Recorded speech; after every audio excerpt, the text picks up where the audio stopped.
ಇಂತಹ ಸ್ಥಿತಿಯಲ್ಲಿದ್ದಂತಹ ಕನ್ನಡಿಗರು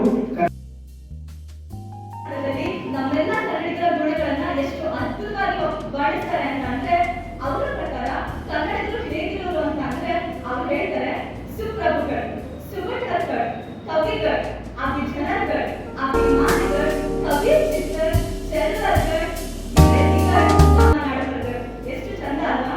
ಇದರ ಅರ್ಥ ಏನು ಅಂತ ಅಂದ್ರೆ ಎಷ್ಟೇ ಕಷ್ಟ ಕಾರ್ಪಣ್ಯ ಬಂದರೂ ಕೂಡ ತನ್ನ ಗಟ್ಟಿ ಎದೆಯನ್ನ ಎದುರಿಸಿ ನಿಲ್ಲುವಂತವ್ರು ಕನ್ನಡಿಗ.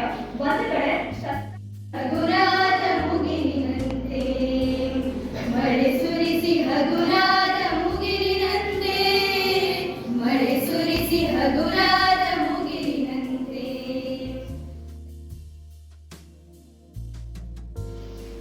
ಒಂದು ಜಾಲತಾಣದಲ್ಲಿ ಇಡೀ ಪ್ರಪಂಚ ಇವತ್ತು ವ್ಯಾವಹಾರಿಕವಾಗಿರ್ತಕ್ಕಂತಹ ಪ್ರಪಂಚ ಆಗಿದೆ.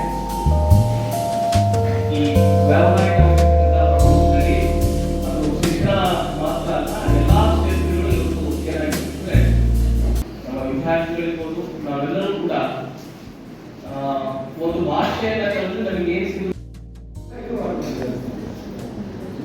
ನಮಗೆ ಸ್ವಾತಂತ್ರ್ಯ ಸಿಕ್ಕಿರೋದು 1947. ನಮ್ಮ ಕನ್ನಡ ರಾಜ್ಯ ಉದ್ಭವ ಆಗಿರುವಂಥದ್ದು 1950. ನಿಂತಿಲ್ಲ, ನಡೀಲಿ. ಇಲ್ಲಿ ಎರಡು ಮುಖ್ಯವಾದ ವಿಷಯಗಳನ್ನು ಹೇಳ್ತೇನೆ ನಾನು. ನಾವು ಮಾತಾಡಿದ್ರೆ ಬೆಂಗಳೂರಲ್ಲಿ ನಾವು ಕನ್ನಡಿಗರು ಬಹಳ ವಿಶಾಲತೆಯ ಸ್ಥಿತಿ ನಾವೆಲ್ಲರಿಗೂ ಅವಕಾಶ ಮಾಡಬೇಕು, ಅದೆಲ್ಲ ಕರೆಕ್ಟ್. ಇವತ್ತಿನ ಒಂದು ಜಾಗತಿಕ ನಾಗರಾಜರೇ ಗ್ಲೋಬಲ್ ಕಾನ್ಸೆಪ್ಟಲ್ಲಿ ಅದೆಲ್ಲ ನಡೀತಾ ಇದೆ.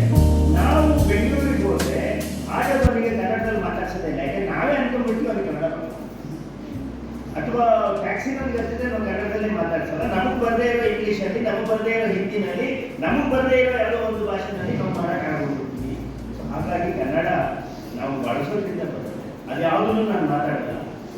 ನನ್ನ ಕಾರ್ಯ ಇಷ್ಟೇನೆ, ನಮ್ಮ ಎಲ್ಲ ಕನ್ನಡದ ಟೀಚರ್ಗಳು ಪ್ರೈಮರಿ ಲೆವೆಲ್ನಲ್ಲಿ ನೀವು ಮಕ್ಕಳಿಗೆ ಕನ್ನಡವನ್ನು ತಪ್ಪಿಲ್ಲದೆ ಬರೆಯೋದಕ್ಕೆ ಕಲಿಸಿ. ಯಾಕೆ ಹೇಳ್ತಾ ಇದ್ದೀನಿ ಅಂದರೆ, ಅನೇಕ ಜನ ಈ ನಿಂತವರು ಮಾತಾಡೋದಕ್ಕೆ ಬಂದರೂ ಕೂಡ ನಮಗೆ ಕನ್ನಡ ರಾಜ್ಯೋತ್ಸವ ಅನ್ನೋದು ಬರಲ್ಲ, ಕನ್ನಡ ರಾಜ್ಯೋತ್ಸವ ಅಂತ.